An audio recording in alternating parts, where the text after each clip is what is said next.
going to be a challenge to show you. So I apologize, but we can still talk about it and go into those details without those pictures. So we'd also like to, or I would also like to thank Knightsbridge for partnering with us. This is, Knightsbridge has been one of the biggest supporters of domain Bernard Moreau in the United States, let alone in the Midwest, and are super, super good partners. So we're really excited to be able to work with them to give the opportunity for more people to taste Alex's wine. I will let Alex start by giving a little introduction of himself and his family. Okay. Okay, so hello everybody. Can you hear me properly? Yeah? Can you hear me? Yes. Yes? Steve? Yes, I can hear you perfectly. Okay. Okay, so thank you everybody. Thank you, Steve, for organizing this. So it's the first time I do it, so I want to apologize if I'm not super clear sometimes, but I will try to do my best with my English. So so me, Alex Moreau, from domain Bernard Moreau in Chassagne-Montrachet. It's a family business, like a tradition in old Burgundy. You know, I work with my brother, my younger brother. Personally, I'm more in charge in the winemaking and look after all the sales, and my brother look after all the vineyard work. But it's a family business. It's not a huge business, so everybody know everything what happened in the domain. So today we run a total of 15 hectares on Chassagne-Montrachet mostly. It's 95% of the domain is located on Chassagne-Montrachet. We do a tiny production of on Saint-Aubin as well, but as the rest of the domain is located on Chassagne-Montrachet. So we are clearly identified as a Chassagne-Montrachet producer. And our entry-level wines, all the Bourgogne, the Bourgogne Aligoté, Bourgogne Chardonnay, Bourgogne Pas-Souverain, Bourgogne Rouge, are located on Chassagne-Montrachet as well. Pardon me, Alex. I'm going to interrupt just a second. Could everyone make sure they're muted, except for Alex, just because we're getting a little bit of feedback? Voilà, it's better. There you go. Thank you. Yeah. So yes, all my vineyard is located on Chassagne-Montrachet, and the domain, the cellar, is established in Chassagne-Montrachet. So we are the fourth generation, but in reality, my grandfather built and bought a large part of what we got today. When I mean bought the vineyard, of course, and built, I mean slowly built the bottling idea. You have to keep in mind in the past they used to bottle just a part of the production. Most of the production was sold in bone in a big brand in barrels, but they started to bottle their own production under the name Marcel Moreau. Before that, my grandfather passed away quite young, so it's why I say we are the fourth generation. But my grandfather makes a big part of the work. So my grandfather kept buying some land, and after when my dad took over officially under his name, so Bernard Moreau, it was in 1977, which was not a grand vintage to start with, but it's like that. My dad kept going to buy land and develop the bottling as well. And it's only since the vintage 1982 where my dad decided to keep separately each Premier Cru. It means before 82, you can find only two whites under Bernard Moreau or Marcel Moreau names. It means Chassagne Village, Montrachet, or Chassagne Premier Cru, Les Grandes Rochottes. The Grande Rochotte was bottled separately since the beginning, since my dad bought the land and planted the land in 1939. Before that, it means all the village was a blend of course, village, and all the Premier Cru Maltroit, Premier Cru Changuin, Premier Cru Chenevotte, Premier Cru Morgeau went into the village. So it's a thing interesting to know, because if you guys are able to find sometimes Chassagne Village on an auction or in a store, you have to imagine a large part of it made with Premier Cru. And after, my dad kept going the bottling, and me, I arrived full-time. I mean, I arrived first vintage 95, but full-time of my job since 99. Before that, between 95 and 99, I've been working overseas, try to learn to speak English. And yes, Australia, New Zealand. I wasn't able to do any winemaking in California because, as you know, it's the same hemisphere, and the picking date are exactly the same as Burgundy. So it was much more easier for me to go in the South Hemisphere to do harvest in January, February, March. So I could do 2 harvests in 1 year. But I'm full time at the domain since 99 now. And so at the time, we used to run only 9 hectares. And the big jump for us was in 2005 when we took over a full domain. We went for a long time. And we have, so it was a big jump from 9 to, first of all, 14 hectares, then 1 more hectare in 2014. So it was a big jump. And when I arrived, my dad used to bottle about 45,000 bottles, and now in a normal vintage we pass 110,000 bottles a year of production. Wow. About 70% Chardonnay. This is 30% Pinot Noir, but the number of cuvées we do in Chardonnay is much bigger compared to the number of cuvées we do in Pinot Noir. What was the name of the estate that you took over to purchase those extra 5 hectares? It was named Roux. It doesn't make anything for you because this guy used to sell all his grapes. Oh, okay. So no, yeah. And as obviously you did spend some time in New Zealand and Australia working harvest, but was being a winemaker what you wanted to do first and foremost, or was there something else you wanted to do before taking on the family business? No, it was that's for sure. It was for the winemaking. It was already the idea, of course, because I did my studies in the wine school in Beaune. This school you can go when you are already 16 years old. So I was at this school already, and since the beginning I wanted to do this job, that's for sure. But I wasn't too, comment on dit ça? I didn't want to take over too fast, and I wanted to see a little bit of the world before to come back to the little world of Chassagne-Montrachet, because here it's only 300 people live here, so I wanted to see something different, And I discovered this in putting this together, but Benoit also worked in the Southern Hemisphere as well. He worked at Dog Point, right, in New Zealand? So my brother is 5 years younger than me, and so he did New Zealand, did South Africa many times. Dog Point, it's not exactly that. At Dog Point, the guy who is a winemaker there did 2 harvests in our place, so we have got some connection with it. Yeah. He's very sad. He was going to be on the chat, but I'm going to send him a link. He looks forward to watching it later. He had nothing but great things to say about working with the two of you and how it's affected how they work with Chardonnay. It was a very cool conversation.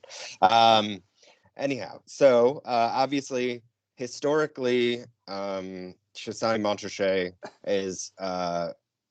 was much more known as a red wine making region than a white wine making region, correct? And so in the old past, yes. It's a bit funny because today, most of the time when people think about Chassagne-Montrachet, we are clearly identified as a white wine area. But you're right. And you go back to the early the 20s, the 30s, it was a red wine area. We still identify as a white wine area. Why? Because we share with our neighbor Puligny-Montrachet the name of Montrachet, because in the past it was not Chassagne-Montrachet and Puligny-Montrachet, it was just Chassagne and Puligny. later it came to add the Montrachet name because we share the Mont Rachet. And of course, Grand Cru can be only in Chardonnay. Yes. So sometimes people think we do just Chardonnay, like our neighbor Puligny, because Puligny is like 99.5 Chardonnay, and Chassagne-Montrachet today it's still 1/3 of the total production is Pinot Noir. This is 2/3 Chardonnay. The entire area of Chassagne-Montrachet is 300 hectares, so 100 hectares still Pinot Noir. During the 70s and the 80s, it was about 50-50. And if you go back to the 20s and 30s, it was the opposite. It was 1/3 Chardonnay. This is 2/3 of Pinot. Yeah. I think, obviously you make a lot more Chardonnays than you do Pinot, so we will focus on that. But it's something that there's been some very interesting articles and a new Premier Cru that we have we tasted in the vineyard, but Clos Saint-Jean is very well identified as a Pinot Noir vineyard. Exactly. For Premier Cru. So interested to get into red wine, but let's start with white wine making. Can you give a sort of general overview of how you make your village and Bourgogne entry level wines in terms of winemaking? Yeah. So all our concept, I mean, everything is made around this idea. I mean, a wine, I like to say this, a wine is made to be drunk and not only taste. So when you want to have a glass of wine, sometimes you don't want to just have a glass. You just want to finish the bottle because you want to enjoy the bottle. And what makes that is when your mouth is still very fresh, and you want some salinity into the wine. So we are looking for always to keep freshness and to avoid heaviness into the wine. So doesn't matter which level of wine we try to make. This is the concept, and so all the work done in the vineyard, the choice of the picking date, and after the winemaking is all around this idea. So you have to understand, because we do only one grape for white, I have to pick when I start harvest, I need to cover the 15 hectares, I need between, depends the vintage, but 8 to 10 days. So can you imagine the first day of picking, this is the last day, you keep rising the maturity. So you have to make sure you make the correct decision for the picking date to make sure you've got what I call enough phenolic maturity to have the right flavor of the Chardonnay you want to have, but still some fresh acid for the minerality, the freshness. This is all about that. And so since many years, we have seen with those vintages with a warm temperature, it's getting hard to keep freshness. So we pay attention to avoid to pick too late. So I don't want to pick under maturity. I just want to, when I get the right phenolic maturity, okay, we go. It means I'm happy to pick all my grapes between 12.5, 13, 13.3, 13.5. It's where we want to go. The target is there, and after all the winemaking in the cellar is made around again the same philosophy. It's all natural yeast fermentation. So the alcoholic fermentation at home, it's a very, very long process. When you start in September, 90% or 95% of the fermentation can be done in 3 weeks, of course, but the last 5 to 10% can be very, very long. And I don't mind that. I mean, technically, it's not perfect because when you speak with enologue, they want something very fast. But I don't mind that. I've been now working with natural yeast since the vintage 1998. It's one of the first things I wanted to change when I arrived. So of course, when you start to have that, instead to have a dry fermentation after 1 month, By us, we know we play the game, and we still have some activity in our barrel during 4 or 5 months sometimes. So usually, yes, start in September, and the wine get dry before the spring, end of winter. This is what I'm looking for. So doing that, we just do the topping up. We don't do any stirring. We don't do any racking. We just leave the wine working on its own slowly, and that's it. And after, we leave the wine like that. And depends on the cuvée, like for the entry level, for the Bourgogne Chardonnay, this is the only white we do a little shorter aging. It means they are bottled before the next crop. So it means about 10 months and a half of aging in oak, then bottling. I like to say that because my Bourgogne Chardonnay is located on Chassagne-Montrachet. It's our entry level of wine, but we pay the same attention as we do for the Chassagne or the Chassagne Premier Cru. We want to make sure the Bourgogne Chardonnay is an introduction to the domain, to the clients. And it's very important for me to do a good Bourgogne, because at this level of wine, this level of price, you touch everybody. You touch a very large public. We want to have an introduction to Burgundy and to the domain, or you touch people with a big knowledge, but you just want to have a glass of Chardonnay from somebody they know. So in terms of style, this is jumping a little bit ahead, but when you're thinking about making a Bourgogne Blanc, I know for even your Chassagne, but also especially with your Premier Crus, you really want to make a wine that lays on its side for a couple of years in someone's cellar before they drink it. You know, that you want to create longevity in those wines, whereas the Bourgogne Blanc is, meant to be drunk early. Is there anything different that you do, or is it just the quality of the fruit? What makes that difference for you? I don't. The only thing I do a little bit different is the time on lees. I just do a shorter aging compared to the Chassagne and the Chassagne Premier Cru, where on the Chassagne I can go up to 15 months, or 18, 19 months for the Premier Cru, like I did on 2018.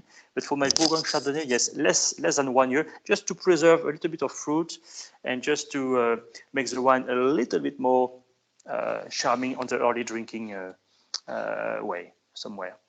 Yes, So but after the Bourgogne Chardonnay is aged 100% in wood. I like to say that because it's a lot of work, and it's aged 100% in barrel, no new oak. It's used barrel, so it's the barrel we're used to age our Chassagne Village and the Chassagne Premier Cru in the past vintages. But after that, same feeling, same approach. All right. So then moving into Chassagne-Montrachet,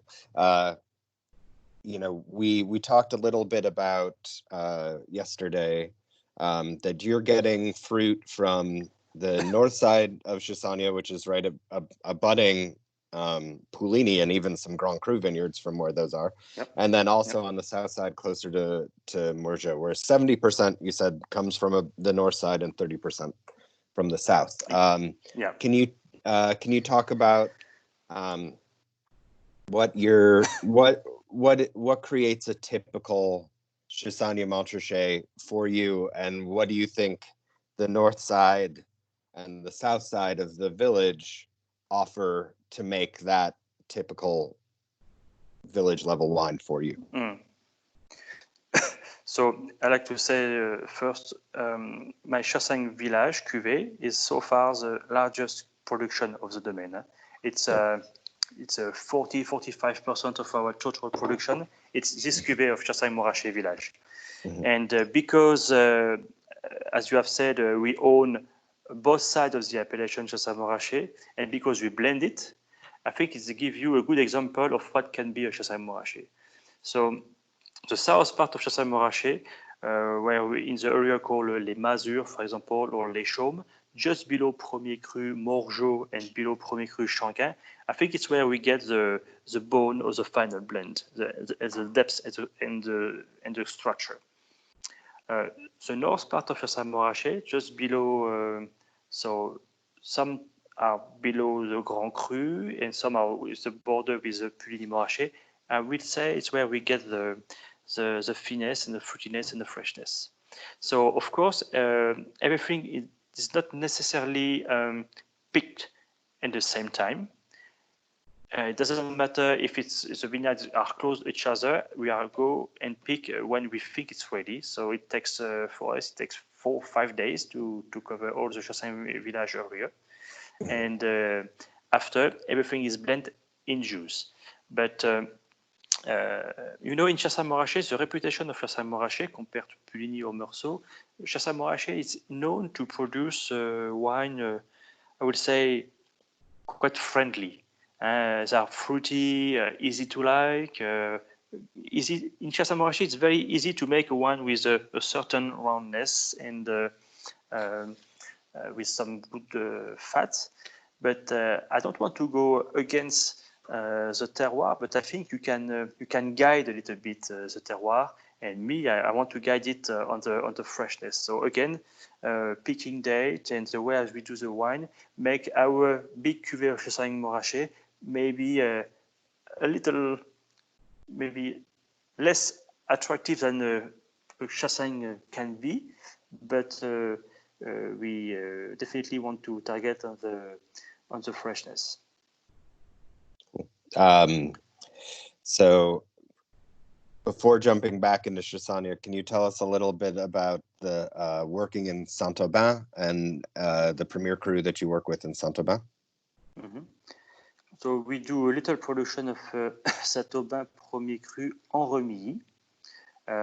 So en Remilly, it's a well-known Premier Cru located just close to Chassagne-Morachet. It's the same line as the Premier Cru Morgel-Dents de Chien, Premier Cru La Châtenière. It's very well located. In the Saint-Aubin Premier Cru en Remilly, you can say it's a big Premier Cru, and there is, in fact, I want to say, 2 huge terroirs.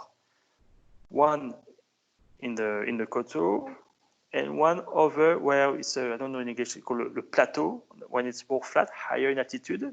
So higher on the plateau, it will be a bit cooler, and the Saint-Aubin Remilly will be much fresher and leaner.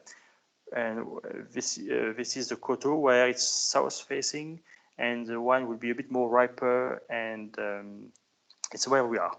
We are in the Coteau, in fact. Yeah. And for the Saint-Aubin, yes. Saint-Aubin, now since many years, is quite known as well. The problem with Saint-Aubin, it was just located between Chassagne, Puligny, and Meursault, and had some trouble to make this little hole. But now the market knows how the good wine can be in Saint-Aubin, and it's a good success. Yeah, it's very, very delicious. It's how many hectares do you farm there? Oh, no hectares. I do. It's how a many small cuvée hours? for how many hours? I think it's about 23, 24 hours. So to make it simple, it's about 6 to 7 barrels. So it's 2,000 bottles a year. And once you get into the Saint-Aubin, is that going to be how much new oak usage would you do in both the Saint-Aubin and then the Village Chassagne? Pretty much the same. It's about 20-25%. It's the idea of the wood treatment. It's not necessarily a question of percentage for me. The wood, the new barrels help you into the winemaking, but I want to make sure I age my wine in a fresh oak, but I don't want to fill it.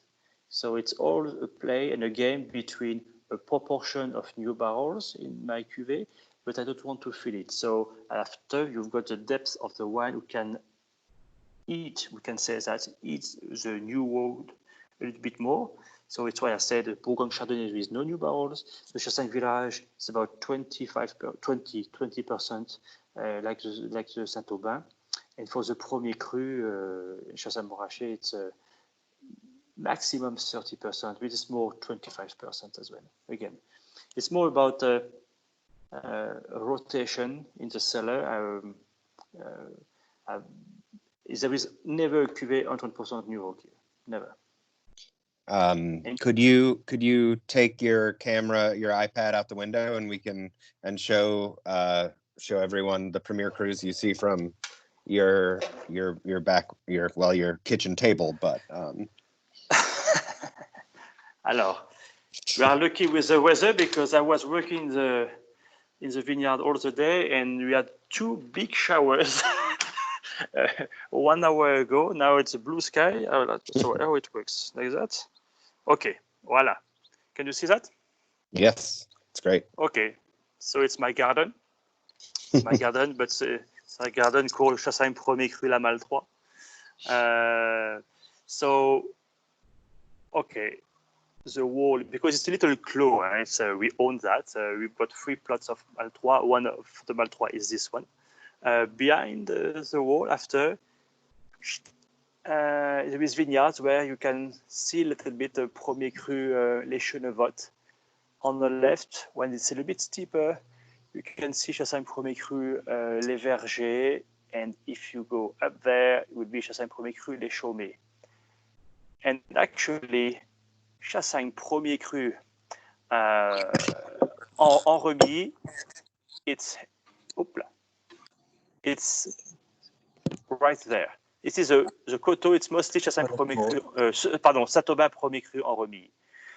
If you look at this mount where there is no vineyard, this is what we call the Mont Rachet. But the real Mont Rachet, the Mount Rachet. In the past, it was 2 words: Mount, so Mont, Rachet. And Rachet means where nothing can grow. And if you can see, I don't know if you can see on this video, but there is no vineyard, there is nearly no weeds, just nothing can grow because it's super dry and nobody look after this. It just nothing can grow. But if you look at, you can see the truck there. Just behind the truck is the Moraché, the Grand Cru area. Okay, this makes sense. Perfect. Could everyone please mute their microphones just so we can understand Alex as clearly as possible?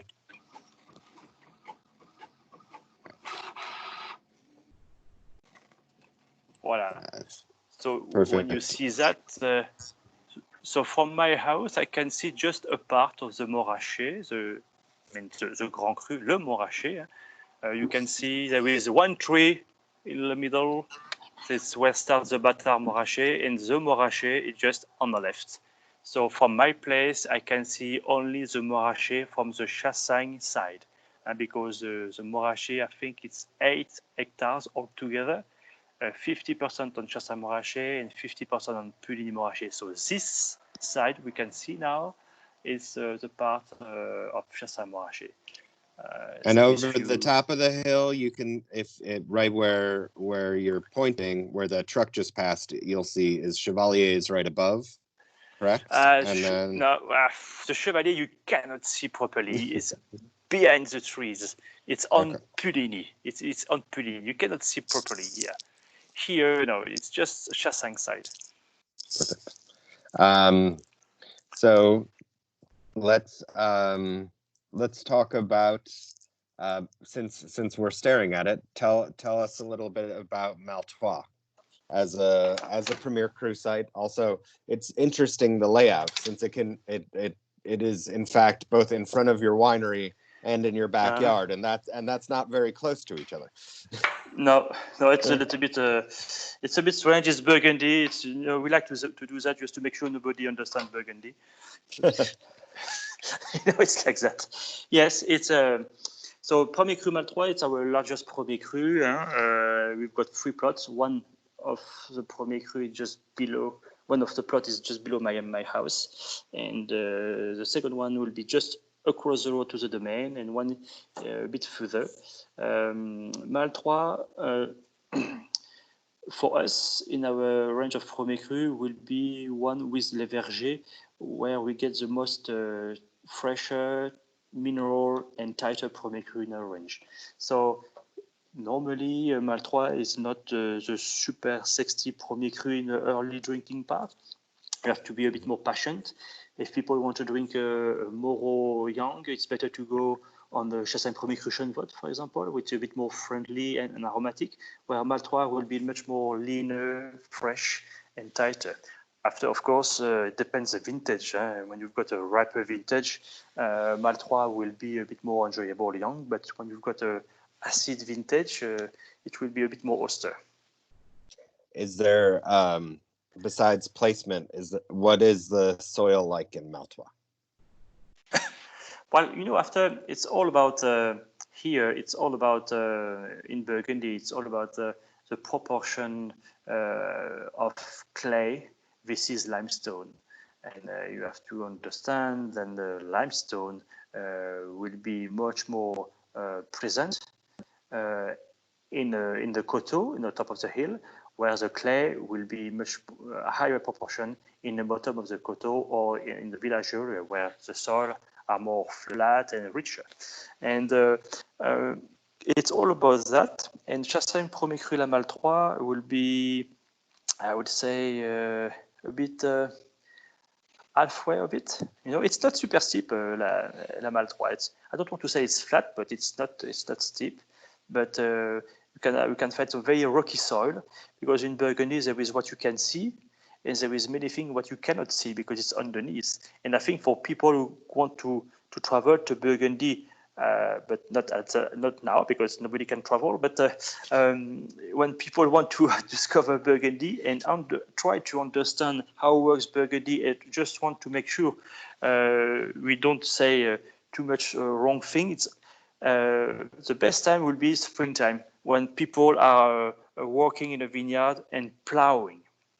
Because when people plow, you can see the color of the soil change very, very fast from Premier Cru to Premier Cru. And in the same Premier Cru, you can see the difference between the bottom of the parcel compared to the top of the parcel. And it's very interesting to see the color of the earth and how rocky can be the soil compared to the next one. And when you come like that, you can understand more why there is so many Premier Cru in Burgundy, and why the wine can change very, very fast in just a few meters. That's fantastic. Would you say that your Maltroit leans more towards higher elevation, a little bit more limestone, or is it a mix, so you get some that are lower elevation that have more clay and some that are higher and have more limestone? Yeah, a bit there is not a big revelation, but yes, that's for sure.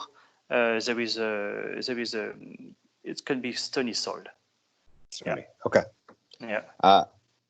And then still around the village and moving next, Champagne, or Le Champagne, or it has many different names. It's very interesting. Champagne. If this is the English version. Yeah, that was a good American accent. So Champagne is next to Maltroit. So oui. what would you say the differences are between those two Premier Crus? Yep. So interesting. On a map, if you see Chassagne Premier Cru Changuin, it's right between Maltroit and Moreau. I don't know. Yeah, it's fine. And in fact, I don't know. Makes sense or not? It's a little, yeah. There you go. Maltroit, Changuin, Moreau. And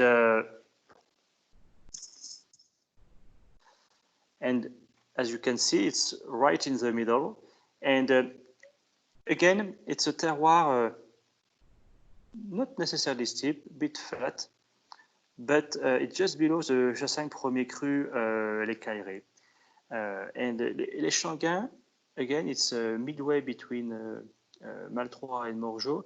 And I want to say it's about the same for the wine. It's midway. It's it's curious because I want to say with some vintages, Shanghai will go more on the Mal3 direction. And some vintages, Shanghai will go more on the Moreau direction. Moreau is known to produce wine with more structure, more powerful, and Shanghai will be but about the same. Start to have a bit more clay, so more shoulder, more powerful, but you still have some energy. So and for us, Shanghai is a very small production. It's only 2 barrels of the production, and honestly, I think 3/4 of the production goes to the US market. But it's an interesting premier cru, but unfortunately, we don't make a lot of it. And so in Shanghai, I think if you want to open a bottle of the premier cru, I would say Shanghai before Mal3 when it's young. Okay. And then working our way over to Moreau. Alors, it's Moreau, a very small premier cru, correct? Alors, Moreau. Can you see it? Alors. Yes. Here, Moreau. So, Moreau, first of all, is the name of the little hamlet, makes sense? Hamlet of Chassagne-Montrachet. There is just few houses here. You can. There is few houses here. So, Chassagne Premier Cru, Moreau, is known. Why? Because you cannot see properly on the map, but it's the largest Premier Cru in Chassagne-Montrachet. I told you Chassagne-Montrachet is covered 300 hectares, and this single Premier Cru Moreau, it's 60 hectares. So it's a fifth of the total production. And you find Moreau Chardonnay, Moreau Pinot Noir. It's known because many domains has got Moreau in Chassagne-Montrachet. Because it's a big area. So you cannot see on a map, but in reality, reality, you can see from here.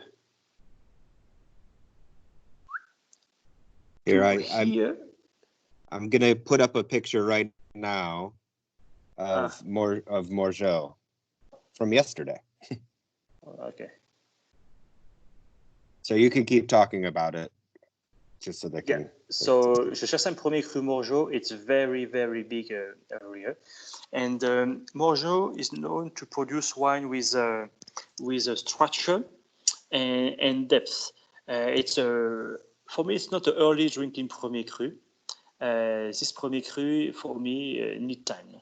It doesn't mean it cannot be enjoyable young, but it's more interesting with a little bit of age.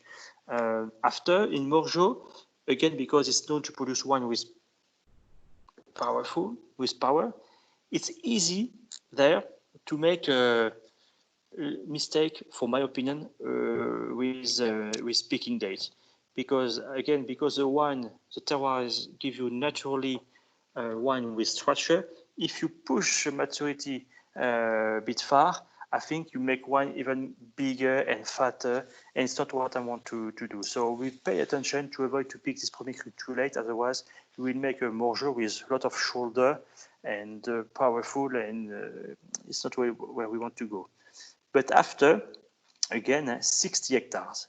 So 60 hectares, you have to imagine you cannot have the same terroir on the 60 hectares. So after, it's very important to where you are in Moreau. And this is why you can find many domains who doesn't name their Premier Cru Moreau, they use other names. I call it Premier Cru Moreau because I've got 2 subclimates in this terroir. One in an area called les Farandes here, and one in the area called La Cardeuse here. Okay, So because depending where you are, your style of Moreau would still have a structure, but after depending where you are, you will have more freshness or less freshness. And some guys, I'm sure you've seen on the market, like Premier Cru La Baudriotte. Those names are used by all the Gagnard family, Ramonet, all this. They call it La Baudriotte and not Moreau because it's a part of Moreau. It's not only Moreau. I want to make sure everybody understand. It means all the area, the subclimate called La Baudriotte can be named Moreau, but not the opposite. And depend where you are in Moreau, you can call it La Baudriotte or Les Farandes, or me personally, I've got a little cuvée in red called La Cardeuse. It depends where you are in Moreau, you can use the subclimate, but not in its other way. So for that, the next cuvée we can discuss is Le Grand Rouchat. Would Le Grand Rouchat also be part of, is Grand Rouchat part of Moreau? No. Okay. Grand Rouchat is on his own. It's here. Voilà, on the top of the hill. It's above Premier Cru Moreau. We're totally different. Where here we are much close from the what we call the mother rock of limestone. I think you call it bedrock. And here we don't have much topsoil, and underneath we are very much on the limestone. And it's our oldest Premier Cru vineyard. It's planted, yes. So this picture, the beginning of the roses here, it's our Premier Cru Moreau in the subclimate called Les Farandes. So it's all Premier Cru Moreau. But if you see up to the mountain, not necessarily up, but just below where starts the forest, from left to right, this is Premier Cru Les Grandes Ruchottes. And our Premier Cru, our vineyard is located. You can see in the bottom there is 2 little trees, and there is our Premier Cru Les Grandes Ruchottes. So interesting picture because you've got Les Grandes Ruchottes and Moreau, and you can see it's touch each other, but it's totally different. This picture was took yesterday. Yes, so Les Premiers Crus Grandes Ruchottes planted by my grandfather in 1939. Fantastic. And when working with Grand Rouchat, that none of that will change your choices in winemaking, even though that is such a, as many consider it to be of Grand Cru level, even if not given the name Grand Cru. You won't change your oak usage or anything for that one, correct? Yeah. We are on the same approach, but that's for sure. The wine is different because this is a fantastic terroir here, and I want to say it's probably the easiest wine to make because it's just you pick the right picking date, and after the wine is doing on its own. Yeah. Yes, but that's for sure.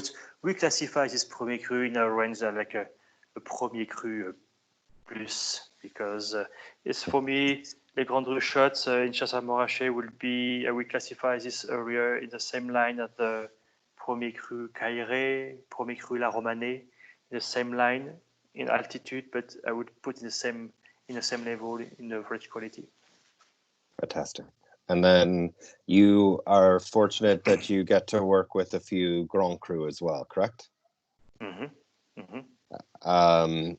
And those are something I find interesting. You do a little bit of purchasing of fruit for some of the Premier and Grand Cru, and the relationship you have with your growers. Can you talk a little bit about that? How you've gotten to work with the Grand Crus and these vineyards, and what your relationship is with those growers of those vineyards that you're working with. Mm-hmm.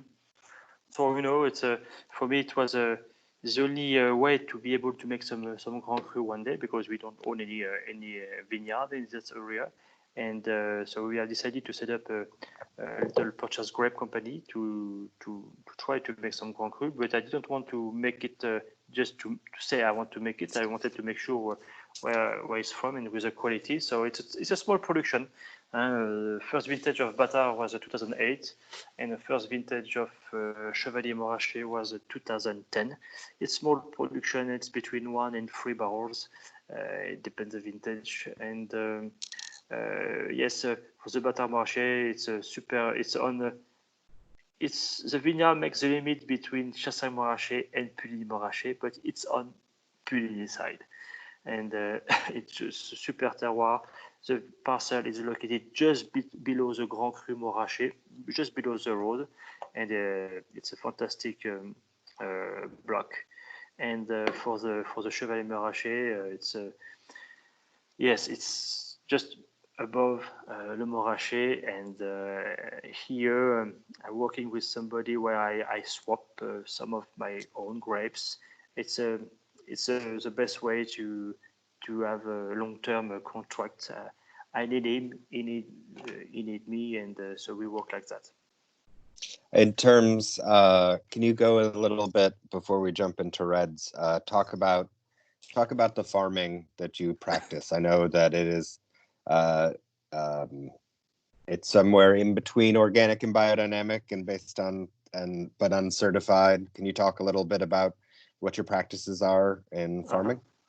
Yeah, it's you're right. I mean, we don't use any herbicide now since the vintage 2005, so it's now 15 years, and I think it's one of the most important things for me, because when you decide you don't use any herbicide, you have to plow to fight against weeds, and when you plow, you have to somewhere, because you cut the little roots to the vine. So if the vines want to keep growing, somewhere the roots need to be convinced to go deeper into the soil to feed, to get everything they want. So I think it's one of the most important things. And after, for the spray, yes, we use copper sulfur. Yes, that's what we call it product contact. So it just, yes, it's not a chemical will go through the vine, just stay on contact on the leaves, and just yes, just like that. Have you why have you chosen not to be certified organic? Is there any reason? I think personally, I think we just want to have some freedom. I mean, it's we work with nature. If something happened, we just want to have some freedom. If we have to spray a different chemical one day, I don't want to, but if it's happened, it's happened. And the idea to be certified in things like that is, I mean, we do it for us. We do it for us, and we try to do the best, and it's a lot of work, but after to be certified, not necessarily, no. Sure. So let's jump to talking about your reds, which I think are some of the, in my opinion, some of the best value for really great red Burgundy, specifically the Chassagne Montrachet Rouge Vivine. Where are those parcels mostly based in the south of the appellation? It's pretty much for people who come to the main, just in the center of the village, just below the cellar. It's we've got a little bit of white as well, but it's mostly Pinot Noir in this area, and so here we've got a lot of clay. And in Chassamorache, it's it's known like that. It's very easy to make wine with rusticity, tannin, wine with carré, we call it in French. But it's very easy to make a rustic wine, Chassamorache. So I want to avoid that. So since many years, I changed my approach about the winemaking for red, and I just keep an eye on the quality of the tannin. I reduce a lot my wood new wood treatment. I'm down to 10% to 15% maximum now, and I reduce a lot my skin contact during the maceration, and I can do a total of maceration fermentation for my Pinot. 10 days, 10, 11 days, and with just a little bit of punch down, but I'm working more on pumping over to have a softer extraction. And yes, the target is the quality of the tannin. So again, it's very easy to make wine with rusticity, and with a bit of experience, I realize. When you make a wine with a harsh tannin young, it will stay. It will stay for a long time. So I wanted to avoid to get this harsh tannin since the beginning. So we do gentle winemaking since many years now. So it's a combination. You're saying doing less punch downs and more pump overs, and then you, in terms of skin maceration, you've also started to use more whole bunch, correct? Exactly. Since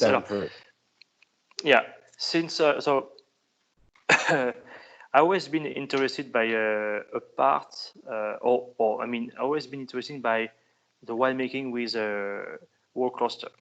But my dad never did that. My grandfather never did that, and I always wanted to try. And when you learn about whole bunch winemaking, what you learn at school and what you heard, it's about wine are green, rustic, blah blah blah. And I know some guys in Côte de Nuit a bit, and they don't they use a large part of whole bunch, and I never had a rustic one from them. So I know it's Côte de Nuit. I'm talking about somebody from Moreau, for example, and my friend Jeremy, and I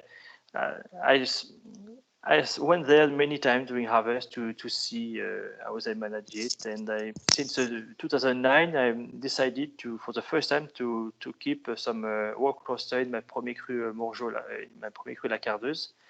And since 2009 we keep rising the proportion, and today I think we're arriving at our good proportion for the Chassagne village. We're having about a big third of the final blend will be on the world cluster, and I'm happy with that. What I'm looking for is not the green of the stem is not interesting. What is interesting is the flavor you can get during the winemaking of the whole berries, and what happened in this entire berries during the fermentation aromatically is very interesting. So I found since we do that, we've got much more delicate fruit of the Pinot. But okay, we lose a bit of acidity, we lose a bit of color, but I don't mind. Pinot Noir is not grapes with a high level of color naturally. It's just a color of Pinot Noir. It comes when it comes, and that's it. I don't mind, and I reduce a lot my wood. I used to put up to a big third of new barrels in my Chassagne Village wood, but now again, I said it's down to 10%, and I'm happy with that. And again, the goal of red wine is to be drunk, and just especially with Pinot Noir, it's all about delicatesse, finesse, and when you want to have a glass, you just want to finish a glass.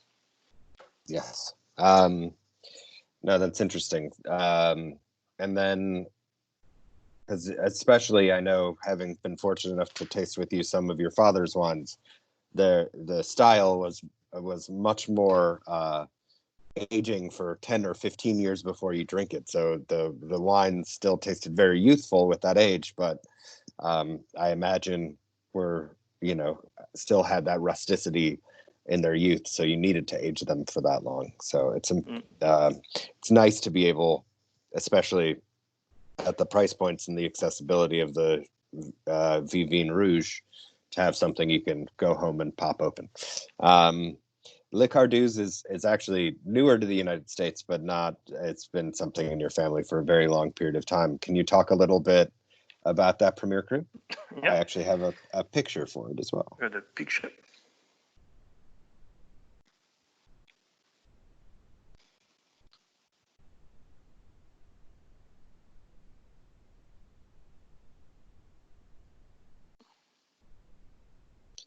So here we have Le Cardouze. Voilà. So this picture was made yesterday. My son, I sent my son, 13 years old, to have this picture because he cannot go to school, as you know. So this is a terroir of La Cardeuse here, and it's hard to show you, but from here you can see the Grande Ruchotte. You can see on the right there is a little wall, white wall there. This is a Ruchotte from Ramonet, and our Ruchotte is a bit further. So back to La Cardeuse, it's here. So as you can see, it's a very stony soil, rocky soil, but it's a mix with the result of clay here as well. So the clay can be quite deep, and you can see between not between each side of the terroir of La Cardeuse, there is what we call it mergé. This is this little amount of stone made by the monks in the past.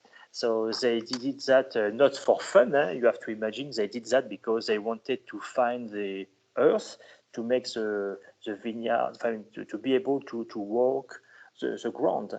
And so you have to imagine all this big stone was spread everywhere.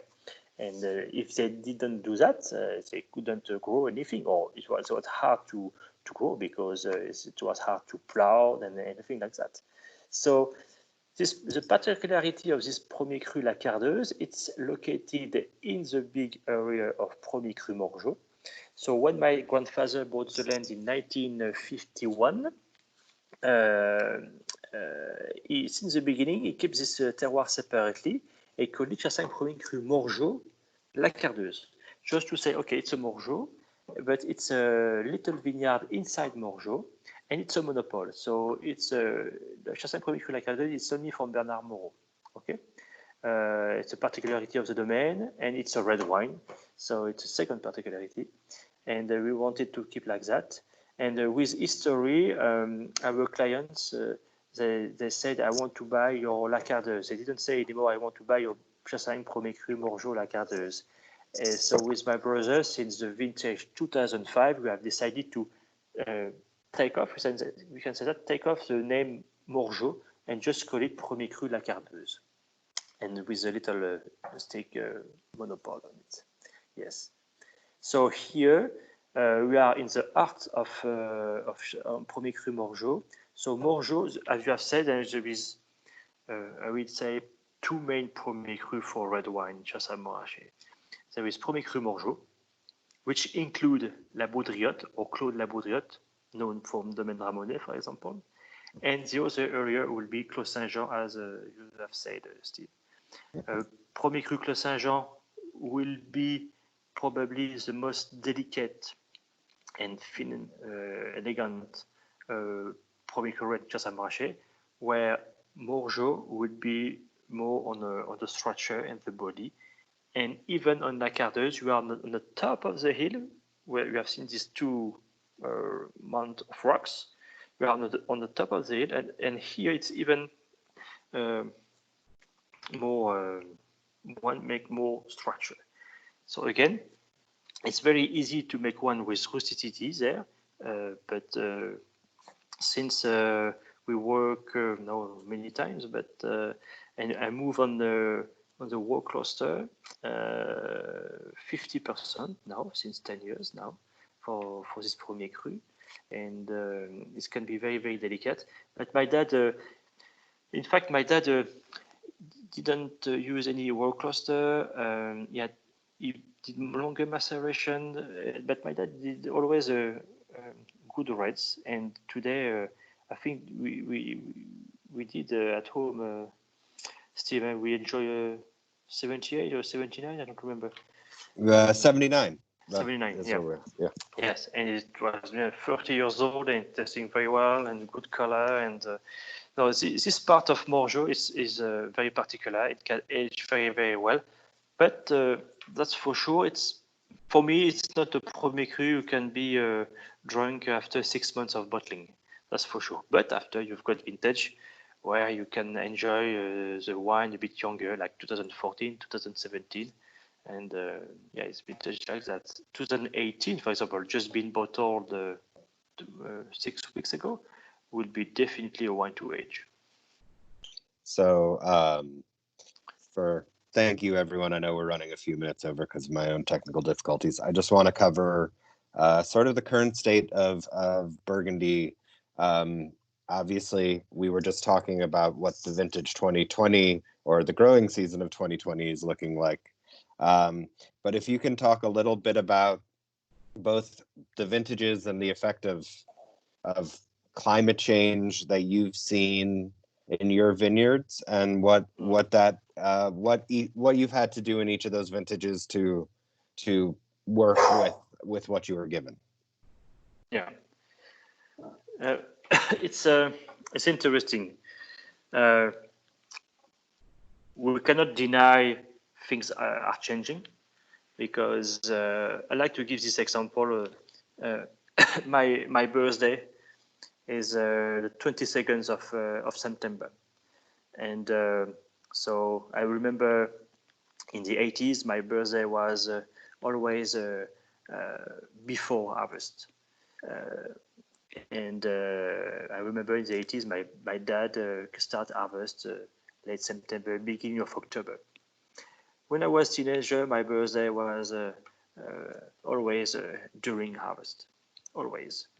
And now, since 2003, it happens, I want to easily 5 or 6 times when my birthday is after harvest.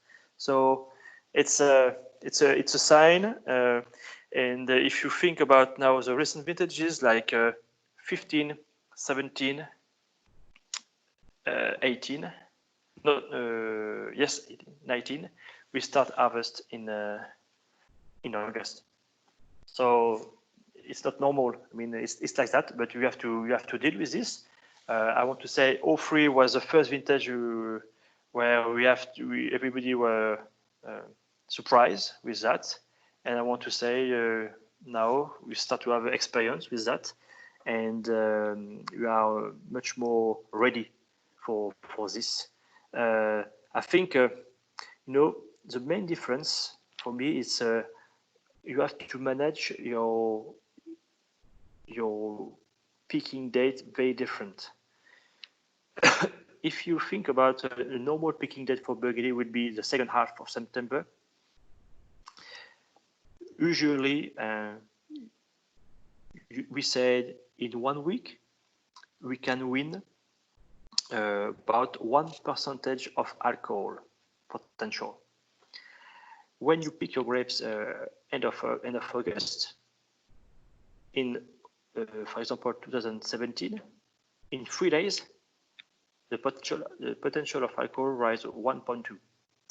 So I mean, it's a big difference. So you have to make sure you test your grapes, you make analysis, you test, and when you think you get your right phenolic maturity, just maybe sometimes forget the sugar level and just go and pick, because otherwise you will make one with higher percentage of alcohol and you lose a little bit of freshness. And I think it's one of the most important things today. After you've got vintage like 2018, it was very early as well, but you had a bit more time, but we knew that after, because the crop was bigger, was large.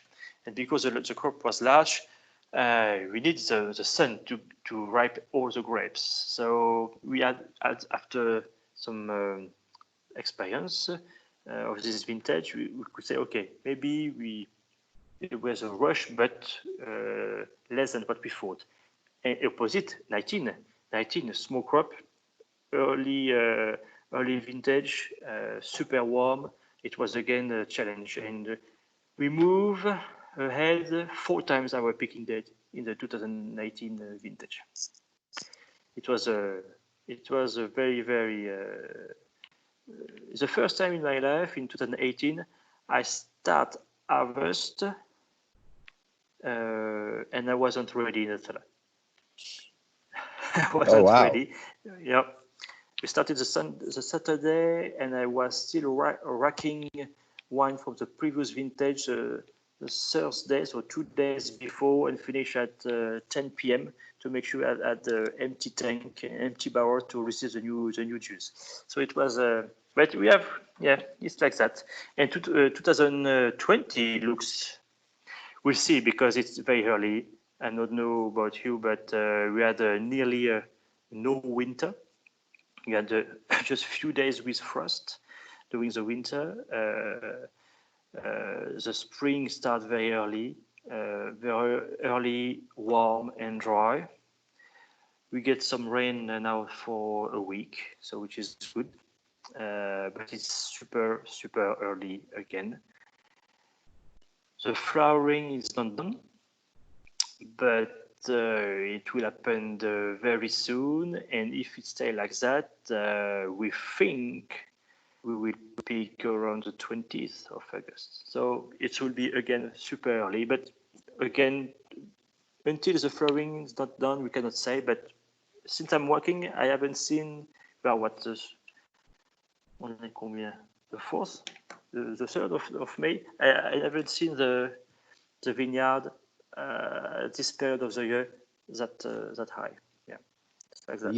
You said it had been 80 years. Was that the comment you made? Yeah, apparently 80 years. They haven't seen. They did. I think I don't know if it's 80 years. They did not record that, or they haven't seen that. Wow. The vegetation. How high is the vegetation? No, never seen that for early season like that. Yeah, it should be fine. But normally we are anxious here to get spring frost until mid-May.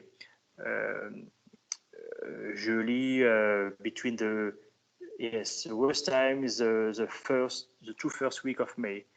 In 2016, where you had a disaster with frost, it happened the 18th of May.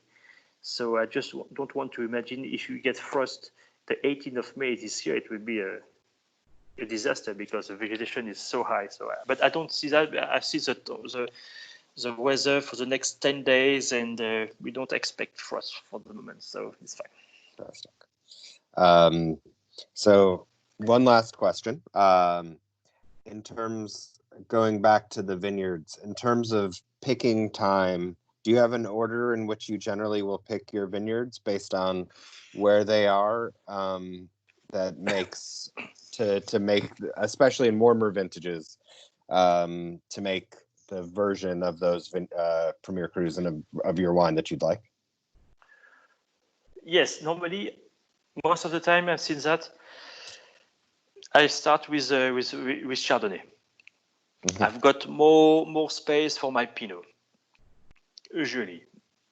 But I would say I start with super young vineyards. We've got a few very young vineyards in the Chassagne village. We've just been replanted. So here it's very hard it's very easy to pick too late because you've got small production. You can lose acidity very fast. So usually we pick this vineyard very fast. And in my Premier Cru, most of the time, I start with my Premier Cru Les Chenevottes because it's a over 60 years old vineyard, and there's very small production, very small bunches, a lot of millerandage.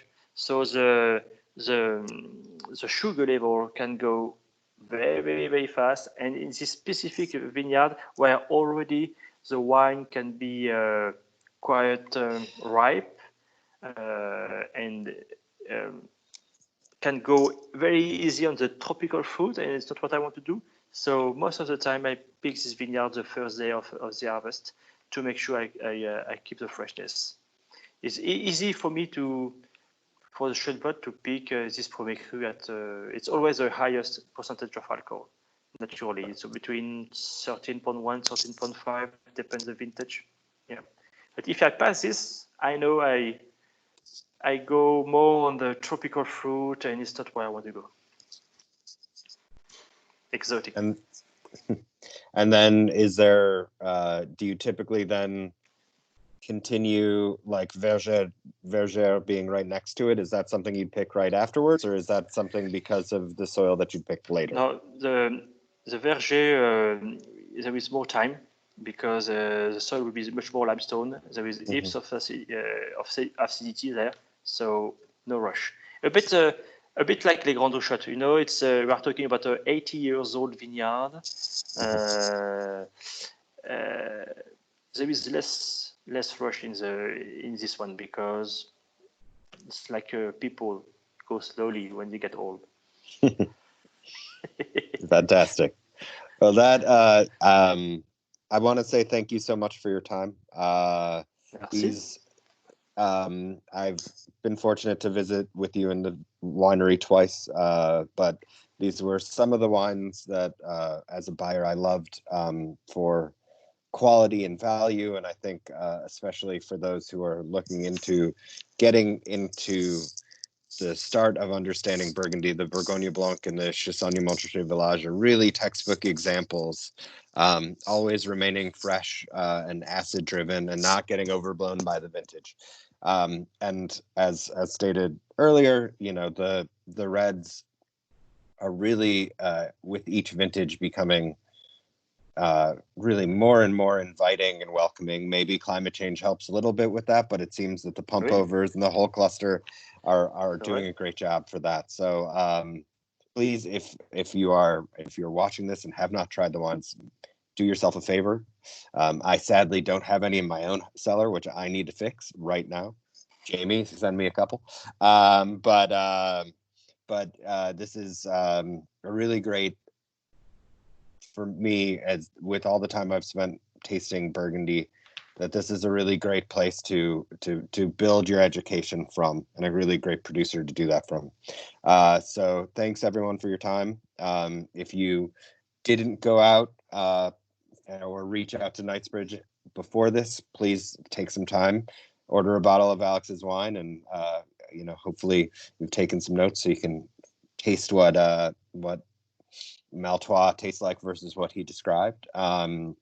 And then if anyone's interested, you can feel free to reach out to me. I had the beginnings of a really good Google Earth about all of Chassagne Montrachet, going through all the vineyards and that Alex works with, and I'd be happy to share that with you as well. So thank you guys so much for your time, everyone here. Thank you, Alex. Look forward to talking to you again Merci, soon. Steve. Thank you for the tasting table, and thank you again to have a delay a little bit this, because I was working a full day in the vineyard, and I couldn't. It's hard for me to leave the vineyard because it's growing faster than what we want. But it's like that. So thank you to have delay a little bit this. Oh, of course. It's a busy time in the vineyard. We totally understand. Really, really appreciate your time. Thank you. Merci beaucoup. Thank you very much. Merci. Au revoir. Au revoir.